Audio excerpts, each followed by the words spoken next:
باپ نے صبح صبح اپنے بیٹے سے فرمائش کی، کہا کہ ابو آج چکڑ چھولے اور تلوں والا کلچا کھانے کو جی چاہ رہا ہے۔ ابا جی نے سالوں بعد یہ فرمائش اپنے بیٹے سے کی تھی۔ وہ بیٹا کہتا ہے کہ میری خوشی کی انتہا نہ رہی۔ فجر کی نماز ادا کی، جوگر پہنے، مارننگ واک کے بعد چکڑ چننے والے کے اڈے پر جا دھمکا۔ ابھی وہ اپنی ریڑھی سجا ہی رہا تھا، میں نے چنے پیک کرنے کو کہا۔ وہ بولا، باؤ جی اتنی صبح چنے 7 بجے سے پہلے نہیں ملیں گے۔ میں گاڑی میں بیٹھ گیا اور بے قراری سے چنوں کا انتظار کرنے لگا۔ چنے والے سے ہر 2 منٹ کے بعد دریافت کرتا کہ بھائی اور کتنا انتظار کرنا پڑے گا۔ وہ کہتا، وہ بس اس طرح سے مجھے تسلیاں دے رہا تھا۔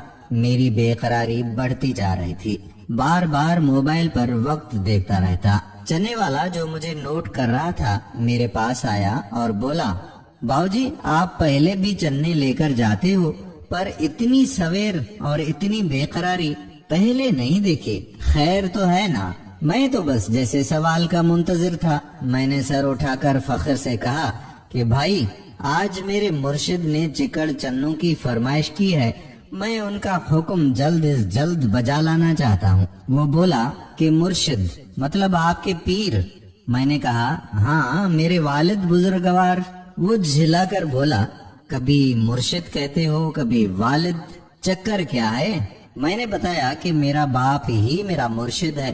وہ بولا، اچھا تو آپ کے والد کی گدی ہے؟ میں نے کہا نہیں بھائی، میں اپنے والد اور والدہ کو سب سے بڑا پیر مانتا ہوں، ان کے ہوتے مجھے آج تک کسی مرشد کی ضرورت نہیں پڑی۔ ویسے بھی قرآن کریم میں اللہ فرماتا ہے کہ تمہارے والدین تمہارے سب سے بڑے محسن ہیں۔ چنے والے کے چہرے سے صاف آیا تھا کہ وہ میری باتوں سے سہمت نہیں ہے۔ بولا، وہ تو ٹھیک ہے، پر مرشد مرشد ہوتا ہے اور ماں باپ ماں باپ۔ میرے مرشد نور محل ٹنڈو مستی خان میں ہے، وہ فرماتے ہیں کہ بنا مرشد راہ نہیں ملتی۔ میں نے کہا کہ بالکل درست کہتے ہیں تمہارے مرشد۔ دیکھو مرشد رشد سے ہے، مرشد کا مطلب ہے راستہ دکھانے والا، اور ماں باپ سے اچھا راستہ بھلا کون دکھا سکتا ہے؟ وہ لاجواب ہو گیا، شاید اس کے اندر حق اور باطل کی جنگ جاری تھی۔ پھر کچھ توقف کے بعد بولا، باؤ جی اگر کسی کا باپ شرابی ہو، زانی ہو، رشوت لیتا ہو تو کیا اس کی اطاعت اور تکریم کرنی چاہیے؟ میں نے کہا کہ ہاں یہ اس کا عمل ہے جس کے لیے وہ اللہ کو جواب دہ ہے، پر بچے پر فرض ہے کہ وہ باپ کے ہر حکم کے آگے سر جھکائے، اور انکار کی صرف ایک صورت ہے کہ باپ شرک کرنے کو کہے۔ چنے والا حیران رہ گیا، بولا کہ میرا باپ گاؤں میں بھٹی کی بنی کچی شراب پیتا ہے، گالم گلوچ کرتا ہے، تو کیا مجھ پر اس کی فرما برداری فرض ہے؟ میں نے کہا ہاں بالکل فرض اولین ہے۔ کچھ دیر خاموش رہنے کے بعد بولا، باؤ جی آپ اپنے مرشد کے لیے چنے لے جانے کو اتنے بے قرار بھلا کیوں ہیں؟ میں نے کہا کہ بھائی میرے ابا کبھی ہم سے کچھ نہیں مانگتے، ہم 5 بھائی اماں ابا کے لب ہلنے کے منتظر رہتے ہیں۔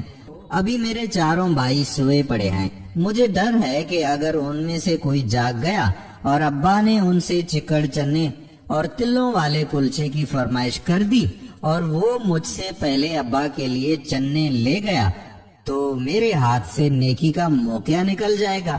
چنے والا حیرت سے تکنے لگا، بولا، باؤ جی آپ ایسا سوچتے ہو؟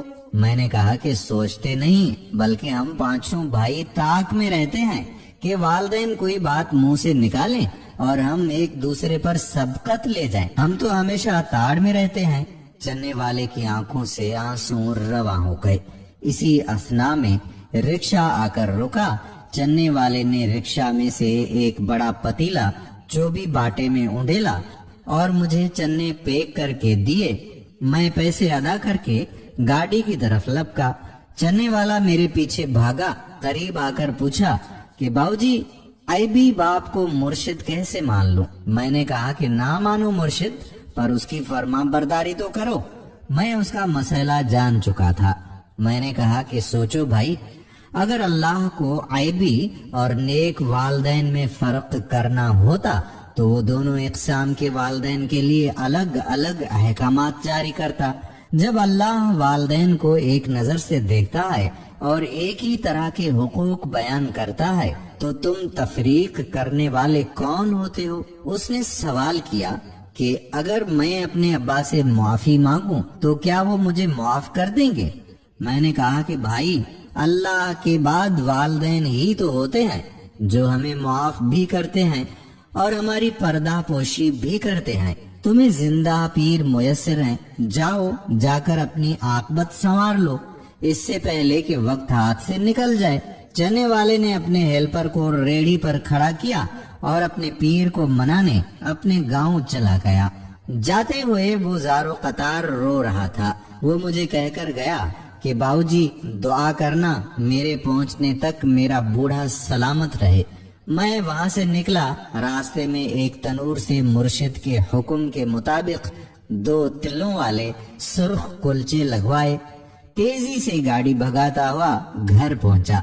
میری بیوی نے جلدی سے ابا کو انسولین لگائی اور چکڑ چنوں کے ساتھ کلچے دیے۔ ابا مزے سے چنے کھا رہے تھے اور ہر لقمے پر دعا دے رہے تھے، ابو اللہ تیری مشک بھری رکھے، اللہ تیری مشک بھری رکھے۔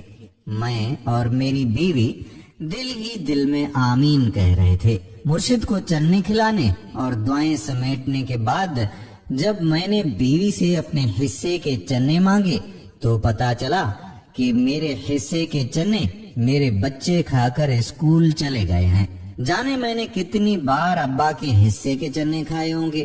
دوستو، دعا کرتے ہیں کہ اللہ ہمیں آسانیاں عطا فرمائے اور آسانیاں تقسیم کرنے کا شرف بخشے اور اپنے والدین کے ساتھ حسن سلوک رکھنے کی توفیق عطا فرمائے۔